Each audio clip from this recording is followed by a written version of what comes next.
MSCയുടെ Elsa 3 കപ്പൽ മുങ്ങിയതിനെ സംസ്ഥാന സവിശേഷ ദുരന്തമായി പ്രഖ്യാപിച്ചു. കപ്പൽ മുങ്ങിയതിനെ തുടർന്ന് സംസ്ഥാനത്തുണ്ടായ ഗുരുതരമായ പാരിസ്ഥിതിക, സാമൂഹിക, സാമ്പത്തിക ആഘാതം പരിഗണിച്ചാണ് തീരുമാനം. വിവരങ്ങളുമായി എസ് ഷീജ ചേരുന്നു. ഷീജ, ഈ നമ്മുടെ കടലിനും സംസ്ഥാനത്തിനും ഉണ്ടാകുന്ന ഈ പരിക്കുകൾ പരിഹരിക്കുന്നതിന് ഗുണപരമായ സഹായങ്ങൾ ലഭ്യമാകുമോ ഈ സവിശേഷ ദുരന്തമായി പ്രഖ്യാപിച്ചാൽ? എന്തൊക്കെയാണ് ഇതിൻ്റെ പ്രത്യേകത? അജംഷാദ്, ഇതിനു മുൻപ് സംസ്ഥാനത്ത് മനുഷ്യ വന്യജീവി സംഘർഷം അതിനെ സംസ്ഥാന സവിശേഷ ദുരന്തമായി പ്രഖ്യാപിച്ചിട്ടുണ്ട്.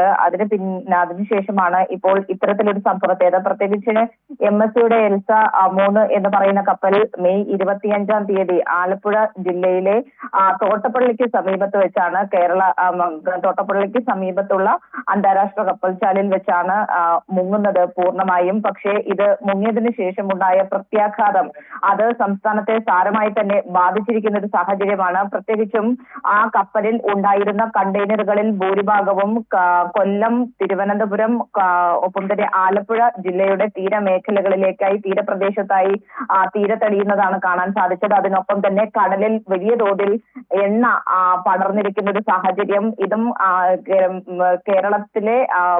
കേരളത്തിന്റെ ഭാഗത്തുള്ള കടലിൽ വലിയ തോതിലുള്ള നഷ്ടം തന്നെയാണ് ഉണ്ടാക്കിയിട്ടുള്ളത്. ഈ ഒരു പശ്ചാത്തലത്തിൽ ഇത് സംസ്ഥാനത്തിന്റെ പാരിസ്ഥിതിക, അതോടൊപ്പം തന്നെ സാമൂഹിക, സാമ്പത്തിക രംഗത്തും വലിയ തോതിലുള്ള പ്രത്യാഘാതം ഉണ്ടാക്കി എന്നുള്ള കണ്ടെത്തലിന്റെ അടിസ്ഥാനത്തിൽ തന്നെയാണ് ഇപ്പോൾ ഒരു സംസ്ഥാന സവിശേഷ ദുരന്തമായി ഈ കപ്പൽ മുങ്ങിയ സംഭവത്തെ പ്രഖ്യാപിച്ചിരിക്കുന്നത്. ഏതായാലും ഇതുമായി ബന്ധപ്പെട്ടുകൊണ്ട് ഇതിന്റെ തുടർ നടപടി എന്ന രീതിയിൽ സംസ്ഥാനം കേന്ദ്രത്തോട് ഇതുമായി ബന്ധപ്പെട്ടുള്ള സഹായങ്ങൾ ലഭ്യമാക്കുന്നതിന് വേണ്ടി സമർപ്പിക്കുന്നതായിരിക്കും. പ്രത്യേകിച്ചും സംസ്ഥാനത്തിന് ഇതുമായി ബന്ധപ്പെട്ടുകൊണ്ടുള്ള മതിയായ നഷ്ടപരിഹാരം ലഭിക്കേണ്ടതുണ്ട്. അതിന്റെ തുടർ നടപടികളിലേക്കടക്കം സർക്കാർ ഇതിനകം തന്നെ ആലോചനകൾ ആരംഭിച്ചിട്ടുണ്ട്. അതിന്റെ ആദ്യഘട്ടം എന്ന രീതിയിലാണ് ഈ കപ്പൽ മുങ്ങിയ സംഭവത്തെ സംസ്ഥാന സവിശേഷ ദുരന്തമായി പ്രഖ്യാപിച്ചിരിക്കുന്നത്. ഏതായാലും ഇതുമായി ബന്ധപ്പെട്ടുകൊണ്ട് കപ്പൽ